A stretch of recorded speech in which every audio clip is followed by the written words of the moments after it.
نحمده ونصلي على رسوله الكريم أما بعد فأعوذ بالله من الشيطان الرجيم بسم الله الرحمن الرحيم ولا تقتلوا أولادكم خشية إملاق نحن نرزقهم وإياكم إن قتلهم كان خطأ كبيرا صدق الله العظيم سورة بني إسرائيل انزل لسم پارا یو دیرشتم نمبر آیت دی فمخی رکو کی حقوق العباد کی دوالدینو رشتہ دارانو غریبانانو مسافرو مبارکی اللہ پاک دا طرفنا حکم بیان شو اس پدی رکو کی ہم اللہ پاک دا حقوق العباد احکام فرمائے اللہ رب العالمین پدی رکو کی شپگ و نواہی ذکر کی بلکہ او نواہی ذکر کی چدا کارون تاسو مکو اولنی من فرمائی چی تاسو خپل بچی د یری د غریبینا مقتل کو دویم من فرمائی چی تاسو بے گناہ سو مقتل کو دریم فرمائی چی د یتیمانانو مال بیزایا ما استعمال ہو سلورم فرمائی چی دا کم سیز در تپتنی نو باغی کی بحث مکوی او پنزم فرمائی چی تکبر مکوی او شپگم فرمائی چی تاسود اللہ جل شانہو سر اس سوک شریک مجوڑو او اوم فرمائی چی تاسو زیناتا منزدی کی گئی دا او کارونا پدیرو کو کہ اللہ پاک بندی چی دا کار تاسو بنک جاہلیت پا زمانہ کی خلق بلوریان خخولی یو وجہ دا لوریانو دا گوندی خخولو داوا چی من بغریبانان شو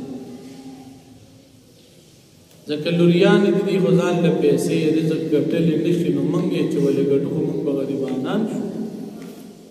د یری د غریبین هغې به چې قتل کول الله فرمایي داسې کار تاسو مه کوئ د جاهلیت د زمانې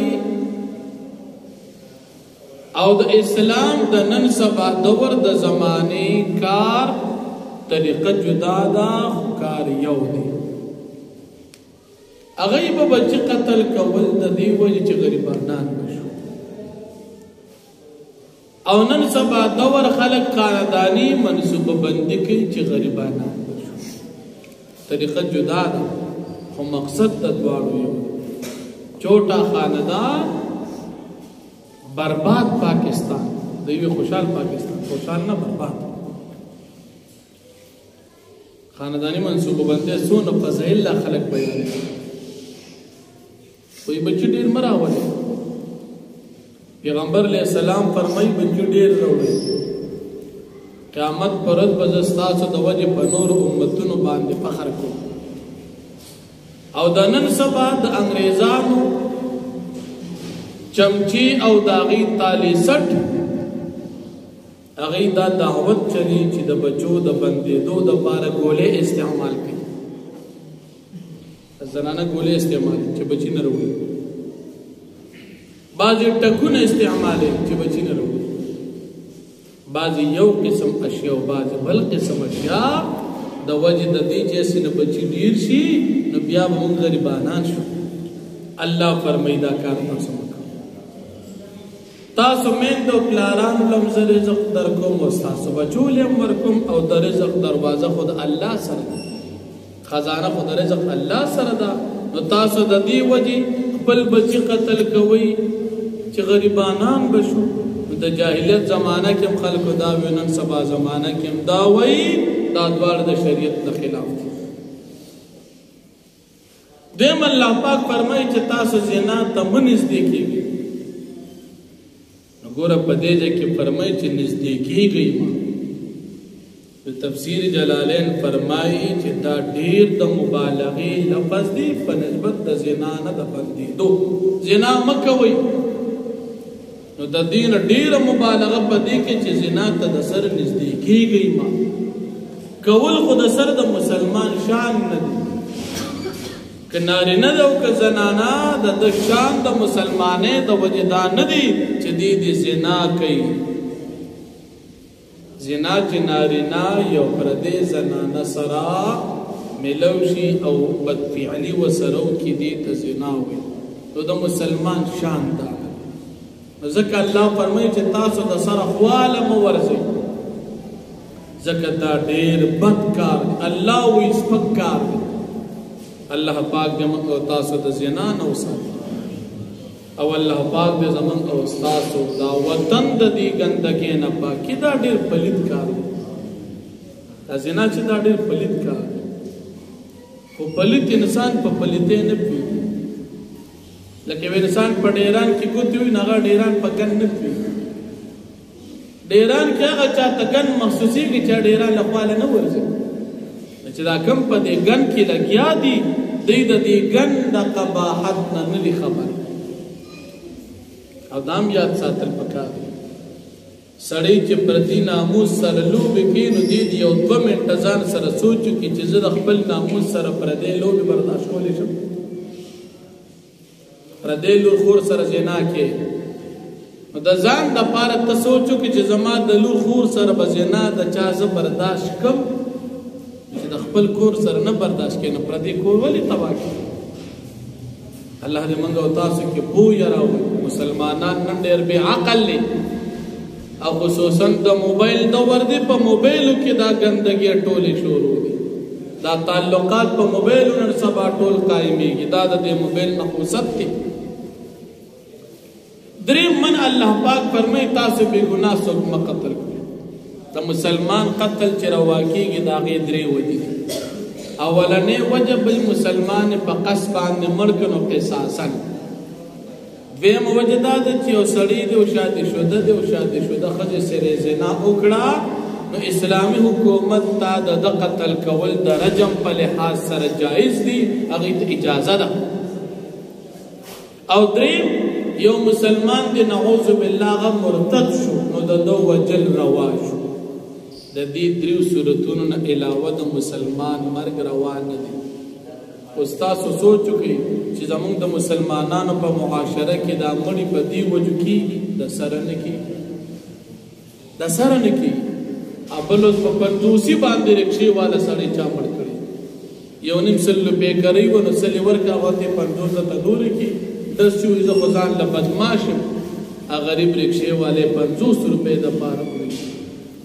په تو ووایه چې دا خو حرام کار دی. قرآن وایي مې کوئ، دا بدبخت یې کوي. دا څومره مسلمانان چې نه زموږ او ستاسو معاشره کې مړي کوي، دا ټول د قرآن خلاف دی. نو الله پاک فرمایي چې تاسو دا مه کوئ. دریمه څلورمه منه چې الله پاک فرمایي نو د یتیم مال ته ارادې مه خرابوئ. د یتیم مال ته مه نږدې کېږئ په غلط نیت باندې. خورئ خاصم ما ځکه د مسلمان شان دا نه دی چا د یتیم مال وخوري، خو نږدې کېږئ ورته په غلطه اراده باندې ما. او بیا الله پاک فرمایي چې تاسو خپلې وعدې سرته ورسوئ. که الله سره مو کومه وعده د ایمان کړې ده هم سرته ورسوئ، او که مسلمانانو بندګانو سره مو کومې وعدې کړې هم سرته رسوئ. پنځم الله پاک منه فرمایي چې تاسو په کوم څیز باندې نه پوهېږئ په هغې کې بحث مه کوئ. چې په کوم مسله نه پوهېږئ د ځانه مسلې مه بیانوئ. علماء فرمایي لا ادري دا نیم علم دی، نه پوهېږم دا نیم علم، پوهېږم یو نیم حصه علم دا شو، زه نه پوهېږم نیم علم دا شو. نو د ځانه به مسلې نه بیانې کوم مسله ته معلومي یقیني وی وای چې ما د استاد نه اورېدل کني معلومه رضان نه مسلې به نه بیان الله فرمایي ځکه قیامت پر بیا تپوس کیږي او شپږم الله پاک فرمایي تکبر لحاظ سره تاسو پزمکا چین وین مگر زي دا سي ګرځي لکه سړی په نازه ادا باندې نن سبا مزاج سیګریټ لاس کیو نیسا برید کونډ کا ویخت سترګو ترا کته کا پینسی په بوندو کې خلاوا د ګاډي موټر چابي په ګوته کیو نیسا ارت روان شه دا د تکبر چلن الله فرمای دا زمان نه دی الله فرمای تکبر زما جامد زما صادر دی او چې څوک زما سره زما صادر کی جګړه کوي وې زبه اوشلو شقصته او بل نبی علیہ السلام فرمای دا قیامت پر ورځ به الله پاک تکبر والا خلق دوړو میګو په شکل د قبر نه پاسي د پارا دي چې دا خلق بخبي کېږي چې چخنه کوي چې دې ته تکلیفي چې د دې د دنیا د نشي سزا وته ملو څومره سخت وي الله دې موږ او تاسو تکبر نه وساتي الله وي تا کې دومره زور نشته چې تکبر کې د ځمکه تل تورسي او دومره زور در کې نشته چې تبر لاړ شي په تکبر سره نو ولې تکبر کې او بل الله جل شانه فرمای زما سره شرک مکوي زکه چې چام ما سره شرک کو دی په جهنم کې ورځي او د جاهلیت د زمانه د یو رسم مشرکان او به فرشتي د الله لوریان دي ځان د پاره به زامن ثابتول او لوریان الله د پاره الله پاک فرمای دا د جاهلیت رواج دا ډېر غلط وینا او درو دي نو فرمایي ولا تقتلوا اولادكم خشيه املاق او تاسو مقتل کوي خپل بچي د يري د غريبينا نحن نرزقهم واياكم من بيتم رزق ورکو تاسو تم درکو ان قتلهم كان خطئا كبيرا يقينا وجلد دي دا غټ ګناه ده بچو قتل کول دا غټ جرم دی غټ حرام ګناه ولا تقربوا الزنا تاسو منځ دیکيږي زنا تا انه كان فاحشه يقينا دا بحياء دا وساء سبيل ډیر بدلار دا ولا تقتلوا النفس التي او تاسو مقتل کوي اغه نفس حرم الله جل پاک دا قتل کول حرام ګرځول دي اغه مقتل کوي الا بالحق مگر په حق باندې حق سو درې طریقې قصاصا رجما ارتدادا ومن قتل مظلوما چوک قتل کړي شو په ظلم سره فقد جعلنا لولي سلطانا پس منګر زول دي د وارثانو د دې مړي د پارا غلبا اختیار دې د قاتل نه بدل واخلي قصاص فلا يسرف في القتل پس دې زیاتې نه کوي په قتل کې قصاص چې چا مړ کړی دی هغه به قتل کولی شي قصاصا بے ګناه به بل سړی نه وځي نن سبا خلک سکی وای دې زوی دی دا ولا مړ او دې رور دی دا ولا مړ او دا د سر سړی دی ولا مړ سونه چاته خلک دی الله فرمای دا سمکو انه كان منصورا يقينا ددي مظلوم به مدد کولی شي ولا تقربوا مال اليتيم او تاسو منځ دیکيږي مال د یتیم تا الا بالتي هي احسن مگر باغ طریقې سره چې هغه سموي حتا يبلغ شد او تر دې پورې چې دی ورسیږي خپل بلوغ ته واوفوا بالعهد تاسو پرواله کې د خپل وعده ان العهد كان مسؤولا یقینا وعده چې دا د دې په باره کې به تاسو کولی شي واوفوا الكيل تاسو پرواله کې د پیمانه اذا کلتم کل چې تاسو پیمانه کوي وزنو تاسو وزن کوي بالقسطاس المستقيم په برابر پیمانه باندې ذالک خیر دا پنځ د الله پاک باندې بهتر دی په دنیا کې واحسن التاويل او ډېر خدي په اعتبار انجام سره په آخرت کې ولا تقف ما ليس لك به علم او تملګه په سبان دي چې تا تنه پاغه باندې علم ان السمع بشق وغنا والبصر واسترګي والفؤاد وسر كل اولئك كان عنه مسؤولا د دې ټول نه بعد پنځ الله پاک باندې تپوس کولی شي په قیامت کې ولا تمشي في الارض مرحا او تمغرز پزمکه باندې په تکبر سره په لوی سره انك لن تخرق الارض. نبی کریم صلی الله علیه وسلم شمائل کی راضی نبی علیہ السلام بدا سے پزمکه ګرځیدو لکه د اوچت زین چې سړی ښکته راکوزي کم ځای ته ګوري ښکته ګوري نظر ښکته نبی علیہ السلام په دقه شان ګرځیدو. ترمذی شریف حدیث ته داسې به ګرځیدو لکه د اوچت زین چې سړی ښکته راکوزي په عاجزۍ سره په خیال سره ښکته به کتل. نو موږ تاسو به عاجزۍ سره ګرځو. انك لن تخرق الارض یقینا تنشي سیر الاسمکا پخبلو قدمون سرا ولن تبلغ الجبال طولا او تنشي رسیدی غرون تاپو گدوال سرا دا تکبر دولی كل ذلك دا طول خسلتنا كان سيئه عند ربك مكروها دی کراحت دی بنز درب ستام نکڑے شوی دین اللہ پاک منا فرمائے دا سکار تاسو مکو ذالک دا مذکور سیزنا مما دا غسندی اوحا الیک ربک من الحکمت چوہی کئی تاتستا رب دا حکمت دا نصیحتنا ولا تجعل مع اللہ الہا آخر او تمگر زود اللہ پاک سر شرکان خدایان نور فتلقا ونتب اغرزول شی فی جہنم بجہنم کی ملومن ملامتا مدحورا رٹل شوید اللہ در رحمت نلری اف اسفاکم ربکم بالبنین آیتاسو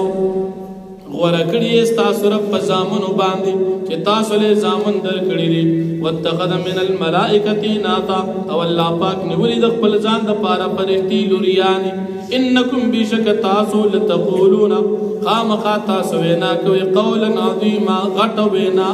خطرناک وینا چی دا اللہ دا پارا لوریانی ثابت ہوئی پاک دعوانی